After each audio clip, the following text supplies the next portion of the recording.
120 secondes. L'invité de la rédaction. Zermatt va devoir faire face à une réduction de son offre touristique à partir de dimanche. La station valaisanne est en effet l'un des principaux centres de l'alpinisme européen et le sommet le plus célèbre des Alpes, le mythique Cervin, ne sera plus accessible par son arête nord-est, la plus prisée des alpinistes. On en parle avec vous ce matin. Sabine Panatier, bonjour. Non, c'est Skip Panatier. C'est mon surnom, c'est Skip. Entendu.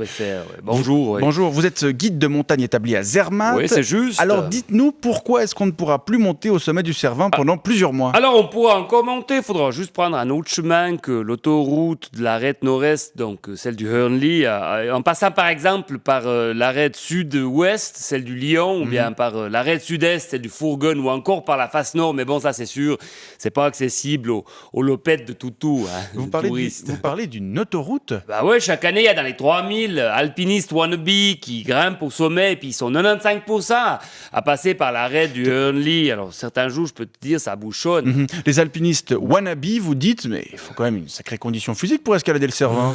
Non, depuis la Hurnley Hütte, c'est 4 ou 5 heures de balade pour monter, le même temps pour descendre, easy. De la balade. Oui, par le Hurnley, c'est Fakimimi, la voie elle est toute tracée. Puis chaque touriste, il est accompagné par un guide personnel comme Mécole qui gère tout. Ah, d'accord. Et puis s'il n'a pas fait 2 ou 12 minutes avant l'ascension, histoire d'avoir un peu de souffle avant de monter, bah, il a qu'à se laisser tirer, voire se laisser porter. Moi, chaque saison, ça m'arrive d'emporter des douzaines de jabs sur l'épaule pour monter depuis la cabane du Solvay à 4003 mètres jusqu'en haut, 4478. Et donc l'ascension par cette voie, la moins difficile donc, ne sera plus facile, ne sera plus clairement, possible pendant plus d'une année.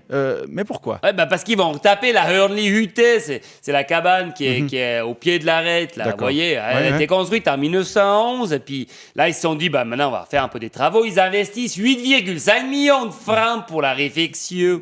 Alors cette cabane qui peut actuellement accueillir 170 personnes, Ouais, on a eu été jusqu'à 188. on imagine bien les embouteillages sur l'arête, par jour de beau sacré temps. bordel. Ouais. Eh bien, elle ne pourra plus accueillir que 130 personnes. Ah ouais, c'est Qu'est-ce juste, qui va changer en fait ? Oh ben, j'imagine que pour ce qu'ils mettent comme pognon dans les travaux, ils vont construire un spa avec jacuzzi et salon de massage.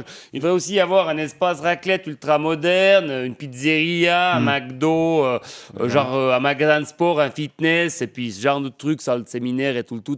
Le minimum pour satisfaire aux exigences des touristes actuels. Hein. C'est cool, ça permettra de leur pomper encore un peu plus de thunes. Vous parlez d'argent, est-ce que ça coûte cher d'escalader le Cervin ? Wow, faut compter 1177 francs pour le guide, plus l'hébergement, puis le transport, puis Schwarz jusqu'à la Hurnley Hütte. Mais avec les travaux, ça va sans doute un peu augmenter, même d'accord. pas mal.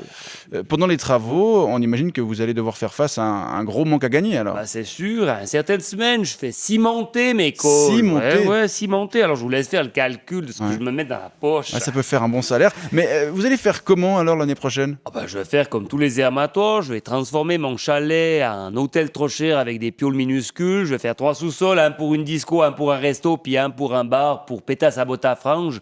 Puis ça devrait me permettre de pouvoir me payer 1 ou 2 apéros chez Yulon pour patienter la rouverture de la pompe afrique. Et puis j'imagine que la nature, le grand air, tout ça, ça va vous manquer. Si vous voulez voir la nature, faut aller au Cervin. Skip Panatier, je rappelle que vous êtes guide de montagne à Zermatt et je vous remercie d'être venu nous parler de cette fermeture provisoire du Cervin. Bonne journée. Le Cervin, c'est pas la nature, c'est un parc d'attractions. 120 secondes avec les séjours linguistiques EF. EF.com